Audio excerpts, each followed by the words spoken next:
बिस्मिल्लाहिर्रहमानिर्रहीम। अस्सलाम वालेकुम। चैप्टर नंबर 3 के इस लेक्चर में आज के टॉपिक शामिल हैं फ्रिक्शन, और हम डिस्कस करेंगे limiting force of friction, coefficient of friction, rolling friction, advantages and disadvantages of friction and methods to reduce friction. तो ये हैं हमारे आज के इस लेक्चर में जो टॉपिक शामिल किए गए हैं। सबसे पहले हम फ्रिक्शन को डिफाइन करते हैं। ये शॉर्ट क्वेश्चन भी है। Define friction, the force that opposes the motion of moving objects is called friction. यानी जब कोई ऑब्जेक्ट मूव करता है या स्लाइड करता है तो वो फोर्स जो इस बॉडी की मोशन को स्टॉप करती है, इसको अपोज करती है, that force is called the force of friction. तो इस शॉर्ट क्वेश्चन का आंसर तो यहाँ तक ही है जो ग्रीन लाइन में लिख दिया गया है। इसके बाद कुछ पॉइंट्स हैं, डिस्कस कर लेते हैं। Friction is a force that comes into action as soon as body is pushed or pulled over a surface. Next फिर इंपॉर्टेंट पॉइंट है कि ये फोर्स ऑफ फ्रिक्शन किन फैक्टर्स पर डिपेंड करेगी। In case of solids, the force of friction between two bodies depends upon many factors such as nature of two surfaces in contact and the pressing force between them। तो ये वो दो factors हैं जिन पर ये force of friction depend करती है। एक है नेचर ऑफ द सरफेस, ज़्यादा रफ सरफेस ज़्यादा फोर्स ऑफ फ्रिक्शन की रीज़न होगी, और जो स्मूथ सरफेस है वो कम फ्रिक्शन वहाँ पर फेस करनी पड़ेगी। इसी तरह प्रेसिंग फोर्स, बॉडी का जो वेट है उस वेट जो है that is equal to pressing force.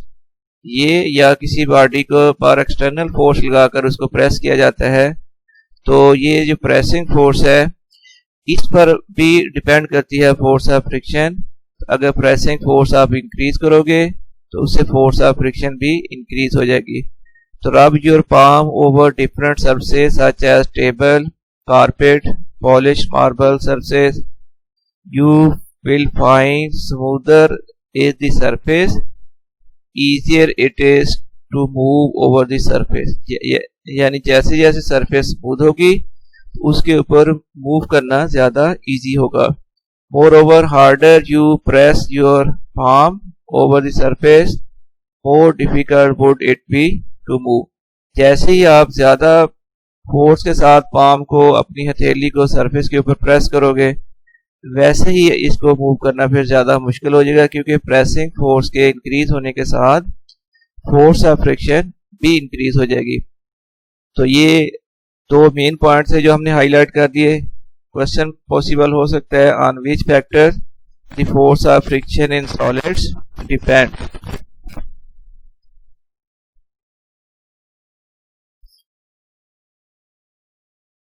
इसके बाद ये भी शॉर्ट क्वेश्चन ही है, ऑलरेडी पहले लिख दिया गया है कि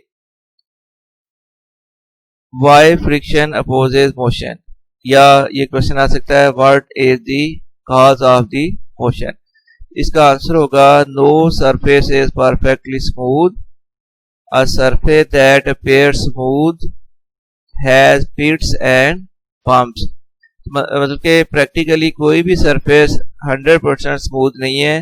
बज़ाहिर जो सरफेस आपको स्मूथ भी नजर आएगी उसमें पिट्स और बम्प्स होते हैं। बम्प होती है ऊपरी हुई सरफेस और पिट्स होती है बम्प का उलट, यानी वो सरफेस जो नॉर्मल से सरफेस से बिलो हो।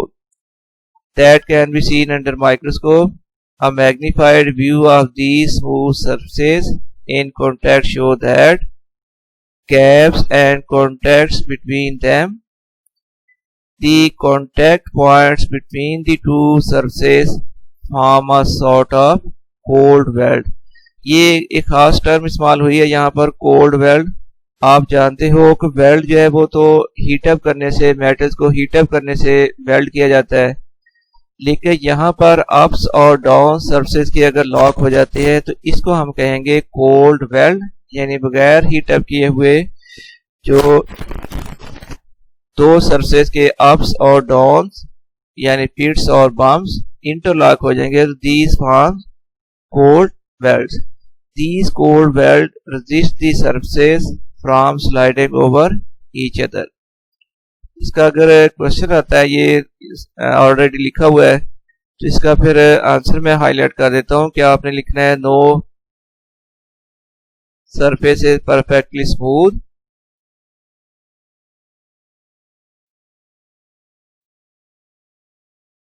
ये आगे फिर यहां से लेकर ए ओवर ईच अदर, ये इसका आंसर होगा। Why friction opposes motion. Next फिर है adding weight over upper block increases the force pressing the surface together and hence increase the resistance. मतलब कि अगर एक सरफेस के ऊपर आप प्रेसिंग फोर्स इंक्रीज करते जा रहे हो, इससे फोर्स ऑफ फ्रिक्शन की वैल्यू भी इंक्रीज होती जाएगी। Thus greater is pressing force, greater will be the force of friction। ये ऑलरेडी पहले भी हम मार्क कर चुके हैं इसको। Now friction is equals to applied force that tends to move a body at rest. It increases with applied force। Actually होता ये है कि जब आपकी बॉडी रेस्ट में है, आप उसको मूव करना चाह रहे हैं, तो आप ग्रेजुअली अगर फोर्स इंक्रीज करोगे, तो जैसे जैसे आप फोर्स इंक्रीज करोगे तो साथ साथ ही फोर्स ऑफ फ्रिक्शन भी इंक्रीज होती जाएगी, और फिर करते करते ये अपनी मैक्सिमम वैल्यू पर पहुंच जाएगी। उससे ज़रा सी और फोर्स अगर आप लगाओगे तो वो बॉडी मूव करना शुरू कर देगी, लेकिन जब बॉडी मूव करना शुरू करेगी तो फिर फोर्स ऑफ फ्रिक्शन की वैल्यू रिड्यूस हो जाएगी। तो इसलिए बॉडी के मूव करने से जस्ट पहले फोर्स ऑफ फ्रिक्शन अपनी मैक्सिमम वैल्यू पर पहुंच जाती है। इस मैक्सिमम फ्रिक्शन को हम कहते हैं force of limiting friction. Next फिर ये एक और इम्पोर्टेंट शॉर्ट क्वेश्चन है, फोर्स ऑफ लिमिटिंग फ्रिक्शन। इसका क्वेश्चन भी यहाँ लिख दिया गया है, define the force of limiting friction. इसको हम डिफाइन कैसे करेंगे, the maximum value of friction is known as force of limiting friction।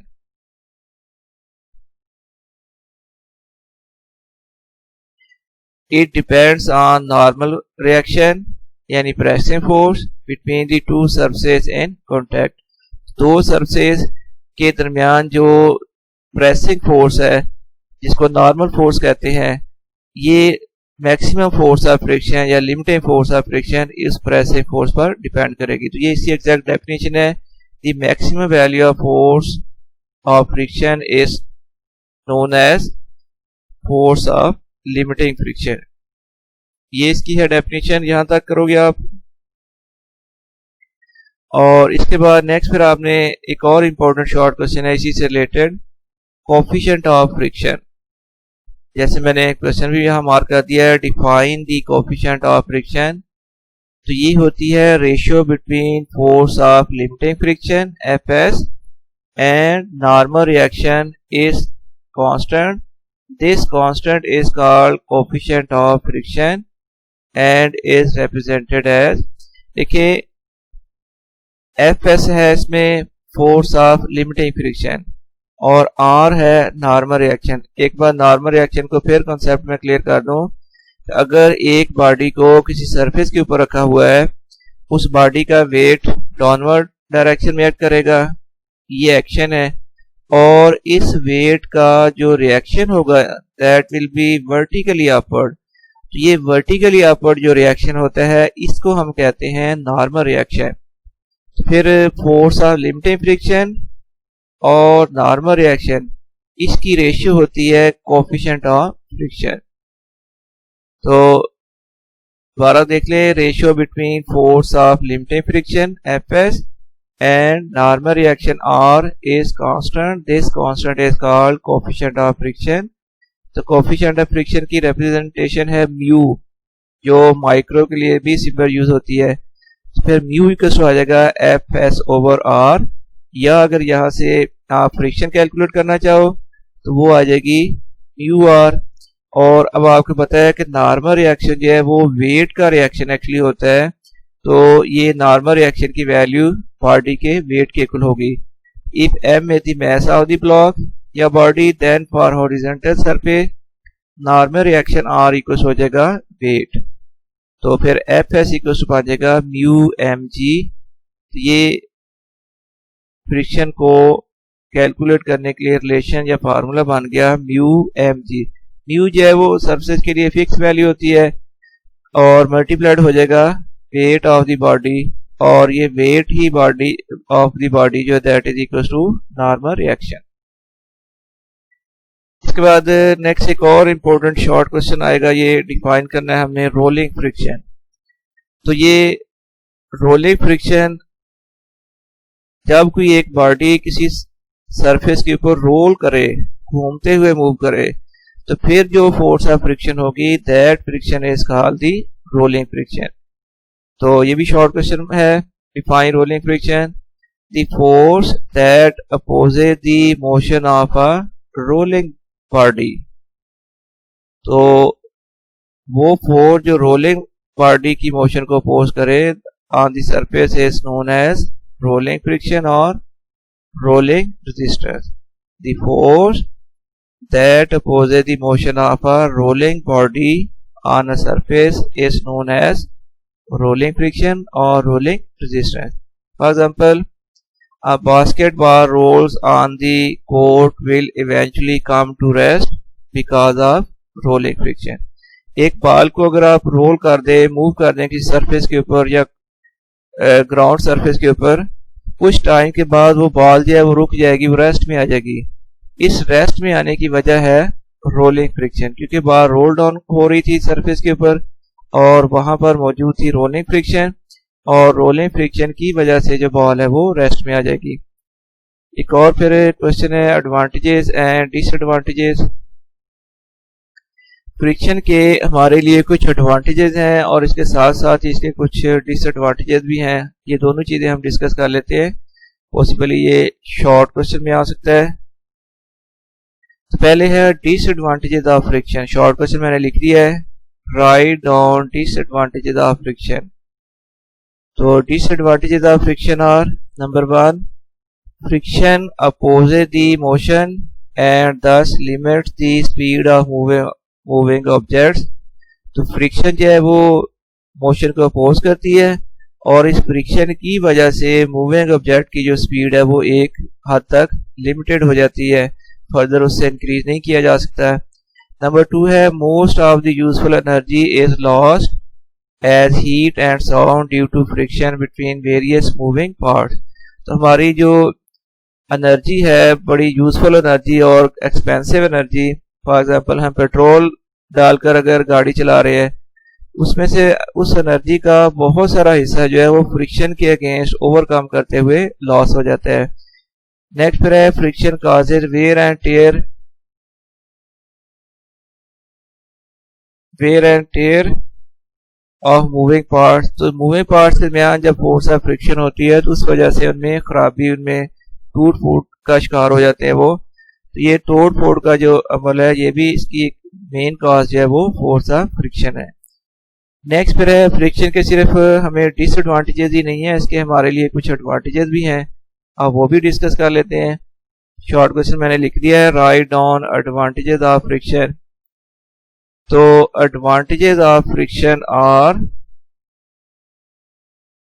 Number 1, we can write due to friction between paper and pencil. तो हम किसी पेपर के ऊपर जो लिख सकते हैं तो ये सिर्फ और सिर्फ फोर्स ऑफ फ्रिक्शन की वजह से है।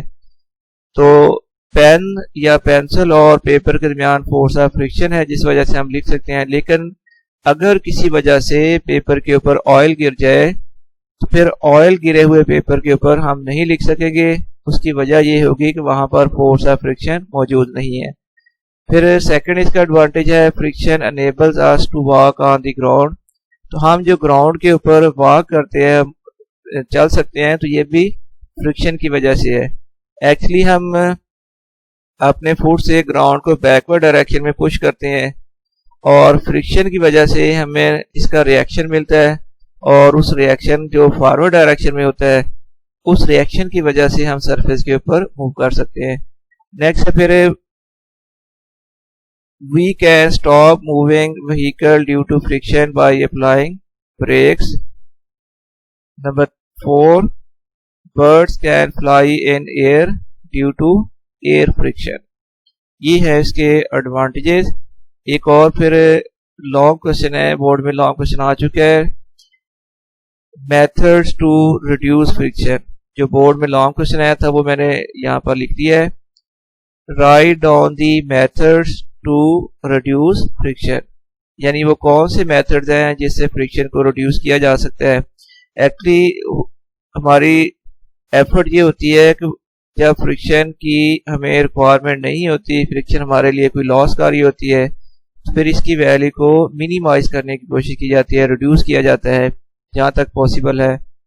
नाउ तो friction can be reduced by number 1, making the sliding surface smooth. तो स्लाइड होने वाली सरफेस को स्मूथ बनाकर फ्रिक्शन को रिड्यूस किया जा सकता है। Number 2, making the fast moving objects are streamline shape. Streamline shape होती है जैसे नोकदार शेप, जैसे एरोप्लेन की शेप होती है या फिश की शेप होती है। तो फिश की नेचुरल स्ट्रीमलाइन शेप है क्योंकि इसने वाटर के अंदर मूव करना होता है। इस शेप की वजह से शिप को वाटर के अंदर minimum force of friction face करनी पड़ती है। तो फास्ट मूविंग ऑब्जेक्ट की शेप स्ट्रीमलाइन अगर बना दी जाए तो इससे किसी हद तक जो फ्रिक्शन है, एयर फ्रिक्शन या फ्लूइड फ्रिक्शन, वो डिक्रीज हो जाएगी। This causes the smooth flow of air and thus minimizes air resistance at high speed. Number 3 है lubricating the sliding surface। जो सरफेस स्लाइड होती हैं उनको ऑयल वगैरह दिया जाता है, उनको लुब्रिकेट किया जाता है। तो लुब्रिकेशन की वजह से जो फ्रिक्शन है वो रिड्यूस हो जाती है। उसकी वजह सॉलिड्स के मुकाबले में लिक्विड में फ्रिक्शन कम होती है।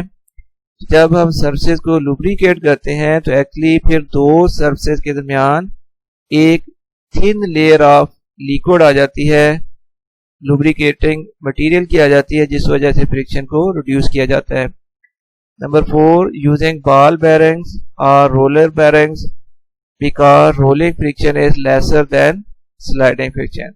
अब जिन बॉडीज को मूव करना होता है उनको स्लाइड करने की बजाय उनके नीचे व्हील लगा दी जाते हैं, बॉल बेरिंग्स को यूज किया जाता है। और जब वो व्हील्स के ऊपर व्हील्स के रोलिंग मोशन की वजह से बॉडी मूव करेगी, उसकी जो रोलिंग फ्रिक्शन की वैल्यू है वो स्लाइडिंग फ्रिक्शन से कम होती है। इससे भी फ्रिक्शन को काफी हद तक रिड्यूस किया जा सकता है। इसके साथ ही ये आज का लेक्चर कंप्लीट हुआ। इजाजत दें, अल्लाह हाफिज।